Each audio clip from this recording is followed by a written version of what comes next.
Salamat, Miss Cathy. Sa ating balita, patuloy ang ating pagmumonitor sa dalawang weather disturbances na nasa magkabilang bahagi ng Pilipinas. Ito nga yung low pressure area na nasa West Philippine Sea at ito naman si Bagyong Labuyo na kumikilos nga papalapit sa ating bansa. Para sa impormasyon dapat nating malaman kaugnay ng mga nabanggit, narito po si Pag-asa weather forecaster Fernando Cada. Magandang gabi, Sir Doy. Ano pong update muna natin dito kay Bagyong Labuyo? Magandang gabi rin sa iyo, April, at narito nga yung ating update tungkol sa bagyong si Labuyo.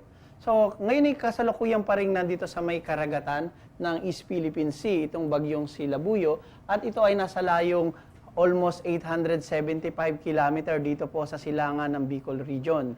Ngayon ay wala pa naman direktong epekto sa anumang bahagi ng ating bansa ang bagyong si Labuyo, samantalang yung ating namang patuloy na minomonitor na isang namumuong sama ng panahon o low pressure area dito sa may bahagi ng northwest ng Puerto Princesa City, nasa layong 400 km. Ito yung magbibigay ng mga pag-ulan pero mahihina hanggang katamtaman lang dito sa may bahagi ng Calabarzon, gayon din sa may Central at Eastern Visayas, kasama rin po ang Mimaropa region. At yung natitirang bahagi naman ng ating bansa, kasamang Metro Manila, magiging bahagya lamang hanggang sa maulap ang kalangitan na may mga pulupulong pag-ulan at pagkidlat, pag-ulog. Patuloy po nating imomonitor ang bagyong si Labuyo na kung saan ito po ay kumikilos sa direksyong pa-northwest sa bilis na 19 km per hour. Okay, sir. So, itong si Bagyong Labuyo no, ay nasa karagatan pa rin. Inaasahan ba natin itong lalakas sa tropical storm category? At pag nagkataon, ano bang senaryo natin ang ating binabantayan? Inaasahan ba natin itong magla-landfall sa kahit anong bahagi ng Pilipinas sa mga susunod na oras? Yes, sama ka dyan, April.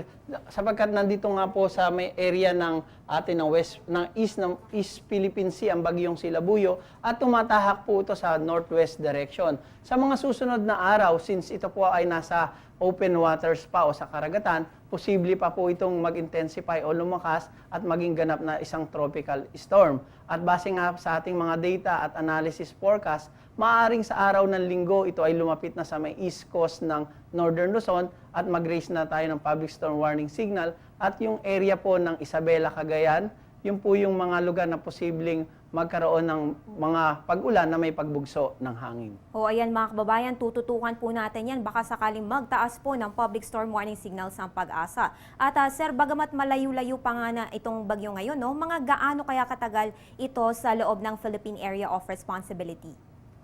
Sa ating pagtaya, maaaring ito ay tumama nga dun sa may kalupaan ng Northern Luzon sa araw po ng linggo ng gabi o hanggang sa Lunes ng umaga. So yun yung ating pagtaya base sa kanyang kasalukuyang direksyon at kanyang galaw. At maaaring ang lumabas ito sa Philippine Area of Responsibility hanggang sa araw ng Martes o kaya ay sa Miyerkules.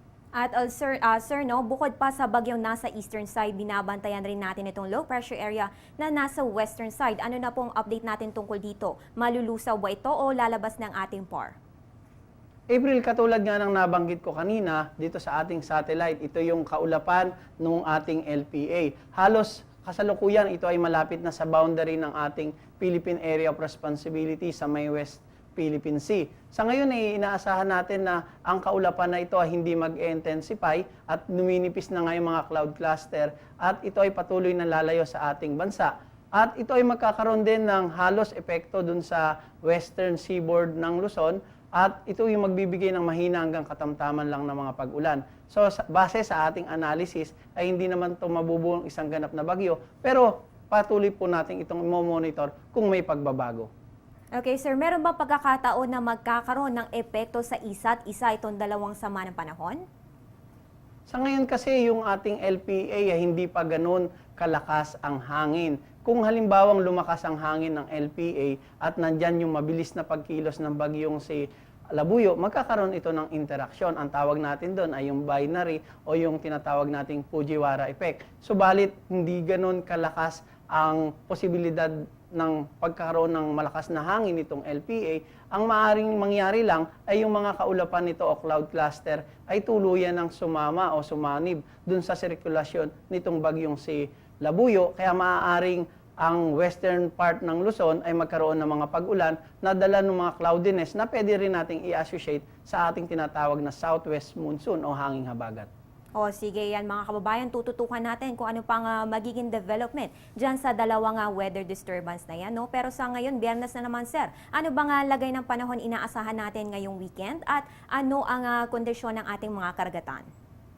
Sa ngayon halos malayo pa nga ang bagyong Silabuyo. Ibig sabihin nito yung LPA pa rin dito sa may west ng ating Pilipinas yung magbibigay ng mga mahina hanggang katamtamang pag-ulan. Lalong-lalo na habang ito'y lumalayo, may mga pag-ulan tayong posibleng maranasan yung ating mga kababayan dito sa may west ng Luzon, western section ng Luzon at Kabisayaan. Pero dito naman sa may bahagi ng eastern part, lalo na doon sa may Visayas at Mindanao, may mga pag-ulan pa rin pero mga associated lang yun sa mga evening or thunderstorm. At ang ating namang kalagayan ng karagatan, halos mga katamtaman lang hanggang sa moderate nga o katamtaman at wala naman tayong inaasahan sa susunod na mga hanggang 24 hours na malakas na pag-alon ng ating karagatan sa anumang seaboard na nakapaligid sa ating bansa. Alright, maraming salamat Sir Doy. Paalala na lang po sa ating mga kababayan. Paalala po sa ating mga kababayan na laging tumutok dito sa ating programang Panahon TV para magkaroon tayo ng update sa magiging lagay ng panahon para sa ganun malaman natin kung karapat dapat pala tayong dapat magdala ng payong o anumang pananggalang sa ulan dahil mas maganda na po yung lagi tayong protektado dahil mahirap po magkasakit. Okay, maraming salamat po. Ayan si Pag-asa Weather Forecaster Fernando Cada na nagbigay sa atin ng update tungkol kay Bagyong Labuyo at sa low pressure area at sa magiging lagay ng panahon natin this weekend. Magbabalik ang ating ulat panahon makalipas ng isang paalala. Teng, ang package. Ma'am, sabi ng Air 21 on the road na. Ano, Teng? Ang package. Ma'am, sabi ng Air 21 na receive na. Okay, very good. Basta padala, sagot ka ng Air 21. May real-time delivery updates via text para worry-free ka. Teng, ang package, napadala mo na? Yes, ma'am, sa Air 21. Sa Air 21, sagot ko, padala mo. Narito naman ang pagtaya ng panahon sa mga pangunahing lungsod ng Pilipinas para sa mga susunod na oras. Simulan po natin sa Luzon. Mataas na dito sa may Puerto Princesa na may 25 to 31 degrees Celsius habang mababa naman ang 17 to 25 degrees Celsius sa may Baguio City. Punta naman po tayo ng Visayas bagamat maulap. Mataas na po dito sa may Metro Cebu na may 25 to 30 degrees Celsius at mababa naman ang 24 to 30 degrees Celsius sa may Tacloban. At sa Mindanao, mataas na po sa may Metro Davao na may 25 to 32 degrees Celsius at mababa naman sa Cagayan de Oro na may 22 to 30 degrees Celsius. At para naman bukas, sisikat ang araw alas 5:41 ng umaga at lulubog alas 6:21 ng gabi. Sa usaping astronomiya naman mga kababayan, alam niyo po ba na ang buwan ng Agosto ang isa sa mga pinakapopular na panahon kada taon para sa mga meteor showers? Actually, ngayong buwan masasaksihan ang sikat na Perseids meteor shower. So sa mga interesadong makakita na naturang phenomena, ayon po sa Pag-asa Astronomical Diary, ang peak ng Perseids meteor shower ay sa late evening at early morning ng August 12 at 13, isang araw pagkatapos ng full moon. So magiging mas kapansin-pansin ang mga ito dahil hindi gaanong kaliwanag ang buwan. Yun nga lang, makikita lang ng maayos ang mga meteors kapag malayo sa city lights at maganda ang lagay ng panahon.